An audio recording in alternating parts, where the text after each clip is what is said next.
Svet domačega pravosodja se je danes zbral na državnem posvetu in razpravljal o ključnih izzivih ceha, tudi o vladnih načrtih za več represije v imenu bolj učinkovitega pregona kriminala. To je lahko velik problem, moram reči, da je že en moj kolega sodnik slikovito komentiral, da bodo določeni ukrepi, da jih bo že vratar na ustavnem sodišču razveljavil. Veliko pomislekov ljudi iz prvih bojnih vrst pri pregonu kriminala leti zlasti na Golobovo napoved o mehčanju pogojev za policijske racije. Nedotakljivost stanovanja namreč izrecno varuje celo ustava, ki že zdaj v izjemnih primerih uradnim osebam omogoča vstop brez sodne odredbe.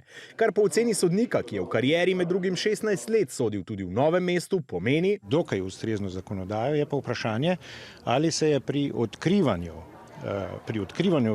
kaznivih dejanj ravnalo dovolj korajžno, če lahko tako rečem. Medtem ko je nekdanjega prvega tožilca v državi zaradi neenake obravnave najbolj zmotila vladna namera rezov v otroške dodatke. A so zdaj romske mamice manj mamice, da jim bomo vzeli otroški dodatek? Seveda bode v oči, da imajo določeni, da so tam, ne vem, park avtomobilov, o katerih drugi državljani ne moramo niti sanjati. In že to dokaj bije plat zvona. Torej, država ima nedvomno ves potrebni represivni aparat že nastavljen.